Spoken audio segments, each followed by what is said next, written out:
And there they go. 60 years ago, Martin Luther King had yet to share the dream. You hope that if somebody gets beat up bad enough, they'll leave. Well, eventually, if they get chased around in halls like it was Monday, if they're smart, they ought to stay away. Who's that? They're colored folks. In the late 50s, it was hard to see the mountaintop. Are you going to go to school Monday, Terrence? I don't know yet. You're going to talk to your parents? Only a few brave kids had begun the long, lonely walk to integrated schools. Under what circumstances will they return? Most African American kids. Does this bring back some memories here? Yes, more than I want the to. Melrose Golden Wildcats? The Golden Wildcats, that's what we're called. Like Frida Franklin. Those are the seniors. Those are my classmates. And the rest of the class of 56 at Orange Mound's Melrose High were still walking the hallways of segregation. Our motto is we serve with pride and humility.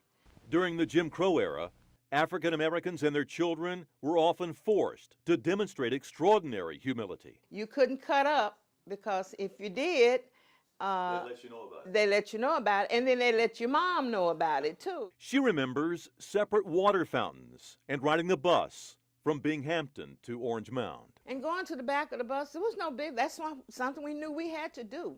It's a familiar story, and it's the same Memphis Willie Harrington remembers. So I came up when schools were separate and very unequal. Harrington was born in 1940, when all the school systems in America were segregated.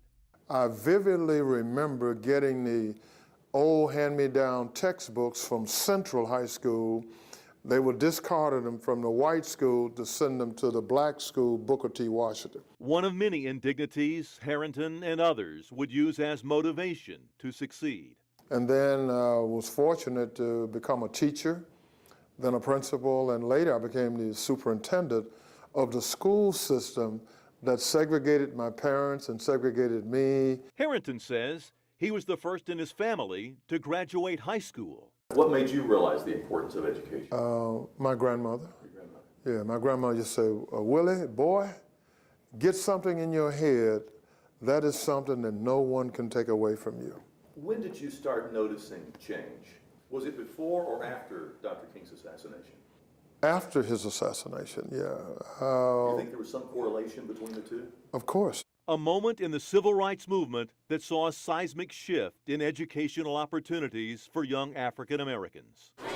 Dorsey Hobson is a product of opportunity made possible by integrated public schools in Memphis. I would say that my educational experience was strong. Strong enough to finish among the top of his class at White Station High School, go on to get a law degree, and eventually ascend to district superintendent. I could have gone either way as a kid. You know, I've got some of my best friends are accomplished professionals, but I have friends who are in prison for long periods of time too. And I think the difference between the track that I chose and the track that they chose was having to make sure I had a very, stable and loving family environment, and then consistent focus on education and trying to use it to better myself. And through decades of change, he now believes the opportunities are stronger than ever. And we have so many examples of kids who come from very little or really nothing and then have ascended to just greatness. However, Hobson now sees economic equality as perhaps the greatest threat to a Mid-South child's quality education. Obviously, equal access and equal opportunity is big, and those are some huge wins. We still have a long way to go because I think the ghost of poverty still haunt us. We have 40,000 kids who live in households where their income is less than $10,000 a year, and those kids are coming to our schools. A classic catch-22, poverty leading to a poor education, and a poor education leading to poverty. Until we can change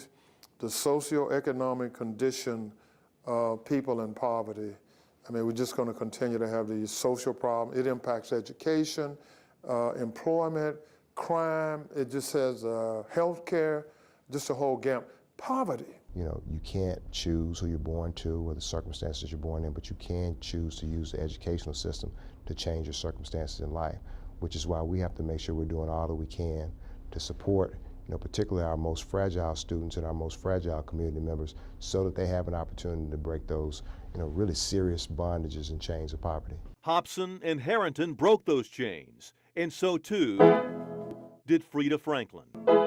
Graduating high school, college, and returning to Orange Mound to teach music at her alma mater. And then seeing her son graduate fourth in his class at Memphis East. He was Mr. East.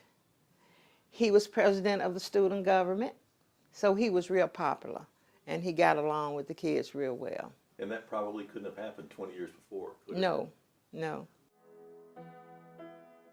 Sweet music to any parent's ears, especially for those who've walked through the darkness of discrimination.